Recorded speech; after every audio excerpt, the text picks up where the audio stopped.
Hi කොහමද? ඔන්න අද මම ගෙනාවේ මිනි බ්ලොග් එකක්.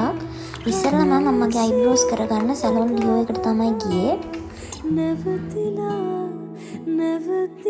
යන්එස් එකේ අයිස් කොෆි එකකුත් බීපී ඊළඟට ගියේ මම ඩුප්ලිකේෂන් රෝඩ් එකේ තියෙන ලුරයිඩි කියන ෂොප් එකට. මේකේ ඔෆිස් වෙයාර්ස් ඇත්තටම ගොඩක් හොඳට තියෙනවා. ඔයාලටත් Google Map එකේ සර්ච් කරොත් ලේසියෙන්ම හොයාගන්න පුළුවන්.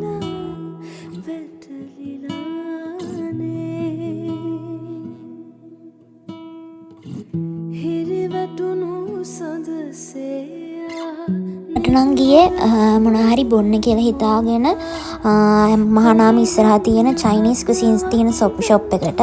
එතනින් අපි අයිස් ටී එකයි බෝබා ටී එකයි ගත්තා. ඇත්තට මේ දෙක හොඳටම තිබ්බා. ගොඩක් රසට තිබ්බයි දෙකම.